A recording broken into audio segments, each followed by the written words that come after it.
Hello, Scrappy Peeps. Suzanna here today with a memory planner process video. Some of you requested it. So this is week 5. So the past week, not the week we just are wrapping up this weekend, but the week prior. So January 23rd to 29th in my Heidi Swapp Memory Planner.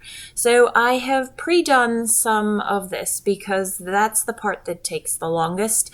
I am consistent with the date at the top in the center there, using the new stamp set, or new this year. And I also have printed out some photo collages, and then you can see that big number 3, that's an LE Studio die. And what I showed you there is that the recommended color palette includes Evergreen Bough. I have left that out and I went with tea dye instead because I felt that tea dye matched the green that is in the January Stop the Blur kit and the printable better. It just worked better for me. That's the way it printed out.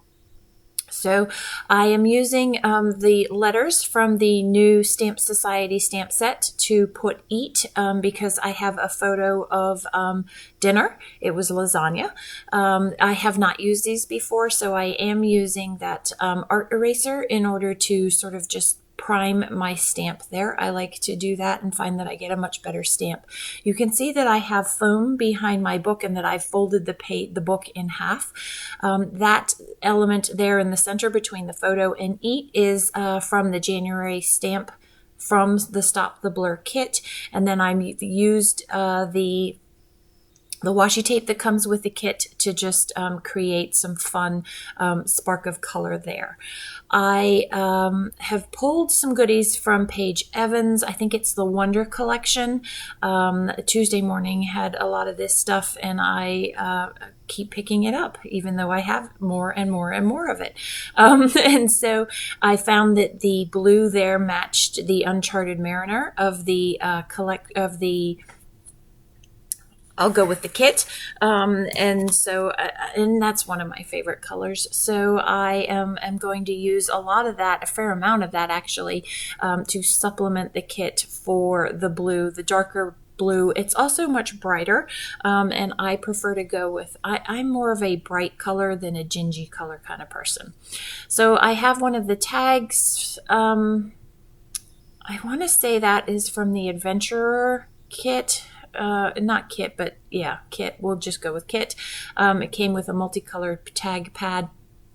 And my idea here was that I would create a pocket that this would flip into, and I was going to sew down the sides. But A, I can't sew down the sides because I cut it so that the tag is exactly the same size as the photo, and B, it was going to be too long for the page. And I don't mind things hanging out the top or the sides, but it can't hang out the bottom because then it contacts the shelf or whatever it is that it's going to be sitting on.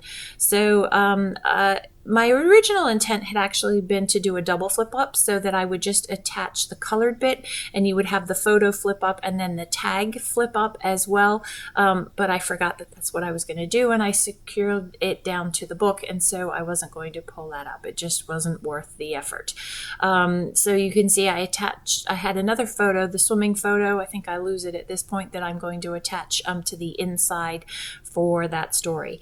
I am terrible at spelling backwards, but I like to apply my letters backwards when they're being flushed, right, justified.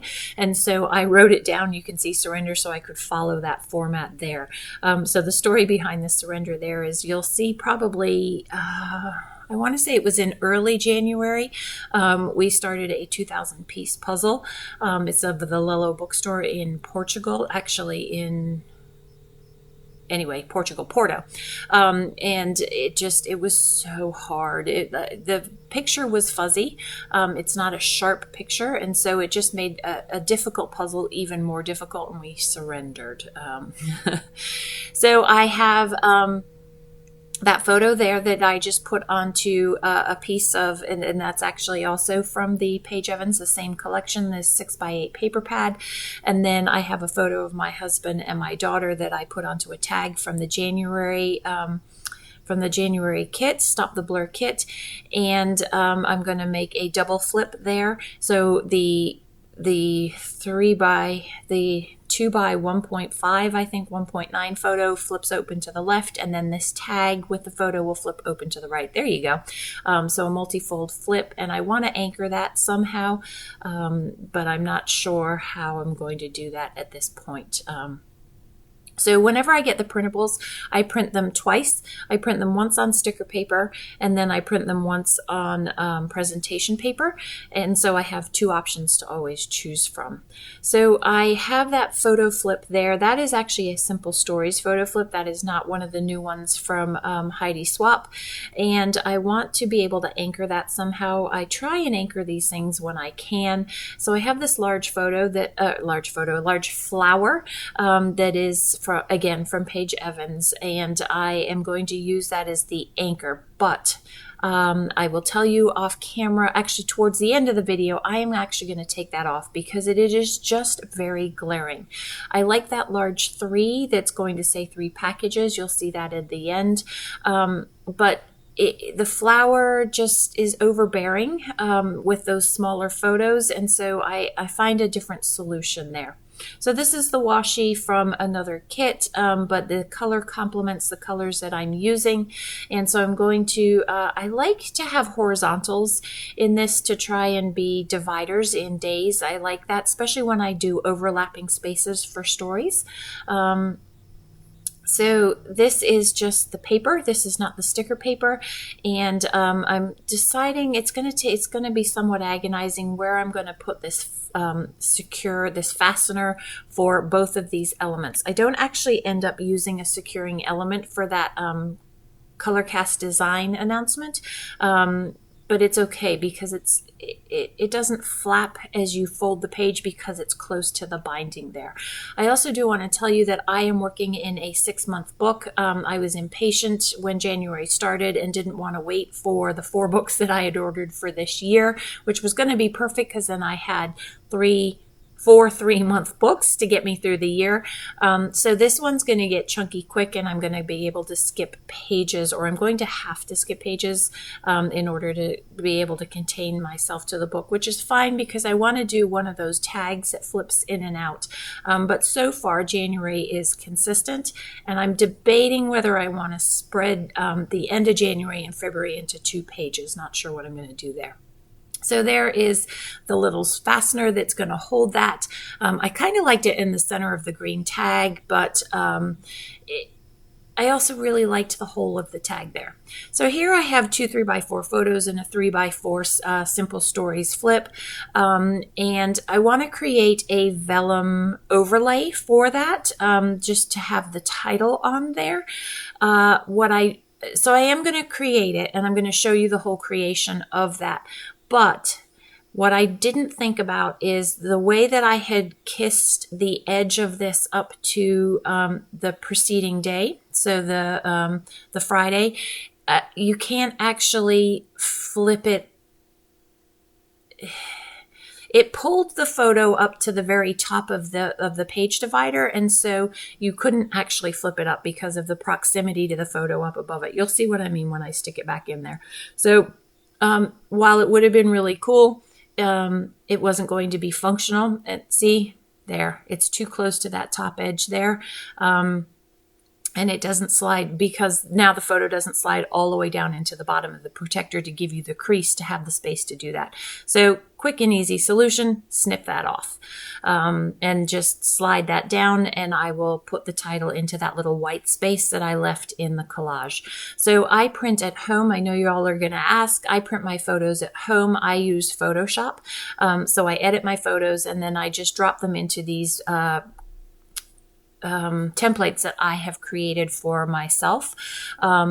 And that just makes quick and easy printing. I also know the sizes of most things that I want. And so I literally, I print on an Epson PictureMate, and so everything is 4x6 or 6x4. And so I just use either a blank landscape or vertical 4x6, and then I just drop my photos into that and print that way. And I actually save my Photoshop files as layered Photoshop files so that if I don't like it, I can go in and I've got that picture to use again. So you can see I've pretty much stuck with the January color palette. My kit arrived in time in order to be able to actually use it as is, and it worked perfectly with the headers up the top there. I prefer the books that I have ordered for the 3-month books that have either the gray heading, or I think it's like a beige heading. I have 2 of each because that way I can use whatever colors I want, but I feel like I have to use the colors that are at the headings there. So I'm going to stamp here home from the September kit, because in that looking forward to, I'm going to put N. N is for Nicholas, my son, coming home. And I'm going to use the letters from one of the Stamp Society sets for coming. The N is a sticker from Simple Stories from the Color Vibe books. So just sort of finishing things up. I know a lot of those white spaces I'm going to leave as white spaces. I am going to journal in the spot where the lasagna is, in that label, that January label, and I'm going to journal under Surrender. All the rest of my journaling is going to go underneath. So that's where I took off that giant flower, and I just put a photo corner in there. I'm going to use this banner. I'm going to kind of round it out a little bit more than it is on the sheet there, and stamp that. I will actually double stamp that. I'm going to go back in with the I think it's the pink on the top right hand side. So the close-ups are to follow, and if you head over to Instagram on my reels, you will also see a flip through, but you've seen all of the flip through there. I did realize too that I have forgotten to stamp the actual days, and I will go ahead. Actually, I've already done that. I just have these pictures already. So enjoy the close-ups. If you have any questions about my process, please don't hesitate to leave them in the box down below. Thanks for stopping in today. I hope you're doing well. Come back again soon. Take care.